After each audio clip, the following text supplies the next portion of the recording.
하나님의 은혜와 평강이 여러분들의 삶 가운데 함께 하시길 축복합니다. 오늘 함께 보실 하나님의 말씀은 신명기 2장 7절 말씀입니다.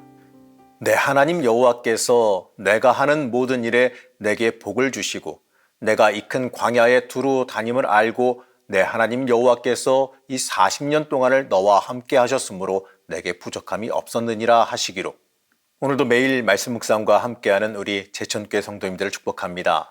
이 가데스 바네아에서 있었던 그 정탐꾼의 사건은요, 하나님 앞에서 불순종했던 사건입니다. 이 사건은 이스라엘이 가나안 땅에 들어가면서도 잊지 말고 품고 있어야 되는 사건입니다. 자신들이 이 죄악으로 인하여서 이 불순종으로 인해서 열 하루에 갈 길을 40년이라는 세월을 걸려서 돌아왔습니다. 하나님께서 그 가데스 바네아에서 보여주시려고 했던 것은요, 이 약속하셨던 그 언약의 땅을 보고 소망을 품으라는 것이었습니다. 약속했던 그 땅이 이 정말로 복된 땅인지 보고 그 땅을 마음에 품으라라고 하는 의미였어요. 하지만 그들은요, 약속된 땅이 얼마나 좋은지를 바라보지 못하고 그 땅을 차지하고 있는 강대한 적들만 바라봤습니다. 하나님께서 복된 땅을 보라 하셨을 때에는요, 그 적들은 신경 쓰지 말라는 의미였어요.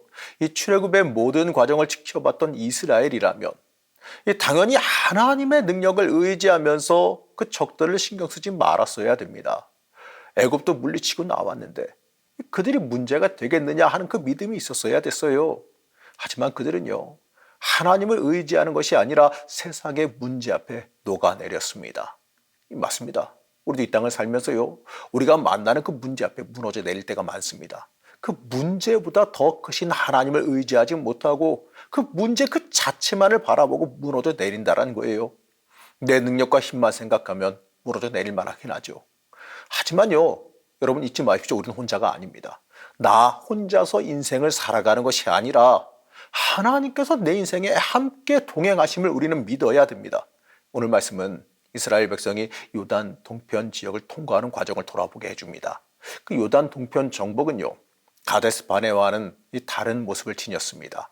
이 가데스 바네아에서는요, 불순종으로 인해서 실패 그 자체였다면 요단 동편 정복은요, 순종에 의한 성공적인 정복 과정을 보여줍니다. 맞습니다. 우리가 이 하나님 앞에 철저히 순종하며 나아간다면 그 인생은요, 이 자신의 능력을 넘어서는 영적인 성공을 맛보게 돼 있습니다.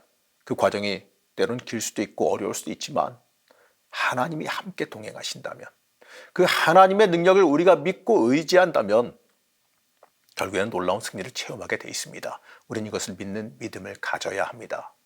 오늘 말씀에는 특이하게도 싸우지 말라라는 내용이 등장합니다. 이 세일 지역과 모압 지역과 싸우지 말라고 말씀하세요. 하나님께서 에돔, 모압, 암몬 사람들과 싸워서 그들의 땅을 빼앗지 말라라고 하십니다. 그 이유는요, 이 세일 지역은 하나님께서 야곱의 형인 에서와 그 후손들에게 준 땅이기 때문에 그렇습니다. 그리고 모압은요, 하나님께서 그 아브라함의 조카 롯의 후손들에게 준 땅이기 때문에 그래요. 이 재미있는 건 하나님께서 그들에게 그 땅을 기업으로 주셨다라고 말씀하는 겁니다. 9절 말씀 보시겠습니다. 여호와께서 내게 이르시되 모압을 괴롭히지 말라. 그와 싸우지도 말라. 그 땅을 내가 내게 기업으로 주지 아니하리니 이는 내가 롯 자손에게 아르를 기업으로 주었음이라. 이들은요, 비어있는 땅을 차지한 게 아니라 그 땅에 있는 강한 거민들과 싸워서 그 땅을 차지한 겁니다. 이것을 하나님은요, 그들이 그 땅을 차지할 수 있도록 기업으로 주셨다라고 말씀해요. 한마디로 하나님께서 그들에게 허락해 주셨고 그들은 그 믿음으로 담대히 나아가서 자기 기업으로 삼은 겁니다. 하나님은 그렇게 얻은 기업을 인정해주고 지켜주십니다. 이 부분을 보면서요, 우리는 하나님께서 허락하시는 기업을 받기 위해서 기도할 수 있어야 됩니다. 우리의 인생의 모든 것이 하나님께 달려있기 때문에 그렇습니다. 여러분, 하나님께서 열어주시면요, 그 인생은 열립니다. 하나님께서 허락하시고 열어주신 것을 우리는 열심히 기도하며 얻어내야 됩니다. 하나님께서 허락하신 것은 하나님께서 지켜주심도 우리는 믿어야 합니다. 또한 하나님은 일과 싸우지 말 것을 말씀하면서요, 이스라엘에게 이렇게 말씀하십니다. 7절 말씀입니다. 내 하나님 여호와께서 내가 하는 모든 일에 내게 복을 주시고 내가 이 큰 광야에 두루 다님을 알고 내 하나님 여호와께서 이 40년 동안을 너와 함께 하셨으므로 내게 부족함이 없었느니라 하시기로. 가나안 땅으로 들어서는 이스라엘에게 하나님은 명확하게 말씀하십니다. 40년 세월 광야를 지나오면서 하나님께서 함께 하셔서 부족함이 없게 하셨다라고 말씀해요. 그렇기 때문에 하나님의 명령대로 따라가야 한다라고 말씀합니다. 이스라엘이 지나온 그 광야의 여정, 험난한 과정은 맞습니다. 하지만 가만히 생각해 보면 그 기간은요, 하나님께서 인도하시고 지키며 책임지신 기간이었습니다.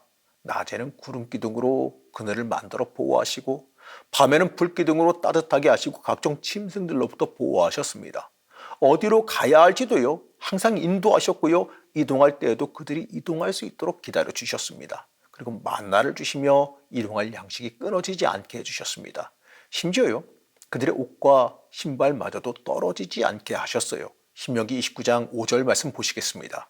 주께서 40년 동안 너희를 광야에서 인도하게 하셨거니와 너희 몸에 옷이 낡아지지 아니하였고 너희 발의 신이 헤어지지 아니하였으며. 광야의 길을 가고 있었지만 그들은 오히려 복된 길, 광야에서 하나님의 철저하신 지키심 아래 하나님의 백성으로 만들어져 가고 있었습니다. 여러분, 우리도 똑같습니다. 광야의 길을 걸어가는 것처럼 보이지요. 마치 혼자 외롭게 어려움 겪는 것처럼 보이기도 합니다. 하지만 그 기간 나도 모르게 하나님께서 지키고 보호하고 계시고 부족함이 없게 우리를 채워가고 계시는 기간입니다. 고난의 길이라고 하지만 돌아보면요, 하나님께서 오히려 책임지시고 나를 만들어가고 계시는 시간입니다. 그렇기 때문에 이스라엘은 하나님께 순종하는 훈련을 받은 겁니다. 그 훈련으로 인해서요, 그들은 하나님께 철저히 순종하며 가나안 땅으로 들어갔습니다. 순종하며 들어간 그 길은요, 하나님께서 보장하시는 승리의 길이 됐습니다. 하나님께서 허락하시고 책임지시는 길이요, 여러분, 그 길은 승리의 길입니다. 사랑하는 성도 여러분, 모세가 이스라엘 백성에게 가르치는 이 말씀 여러분도 잊지 마시기 바랍니다. 하나님을 믿고 순종하며 내어 맡기는 인생은 하나님의 승리함과 책임지심을 경험하게 됩니다. 하나님은 우리에게 각자 틀림없이 기업을 허락하셨습니다. 순종함으로 믿고 나아갈 때 하나님의 역사와 책임지심을 경험하게 될 것입니다. 여러분, 믿음으로 나아가시길 바랍니다. 믿음이 이깁니다. 믿음이 우리를 살립니다. 오늘 하루도 전적으로 믿음으로 나아가시길 바랍니다. 하나님은 우리를 부족함 없게 이끌어 가십니다. 그 은혜를 깊게 체험하시기를 제가 간절히 축복합니다. 우리를 책임지신 하나님, 우리가 하나님의 복과 은혜 안에서 살아감을 믿습니다. 믿음으로 주님 앞에 나서게 하여 주옵시고 믿음으로 승리하는 인생이 되게 하여 주시옵소서. 오늘 하루도 하나님의 은혜를 깊게 체험하길 소망하며 예수님의 이름으로 간절히 기도드렸습니다. 아멘.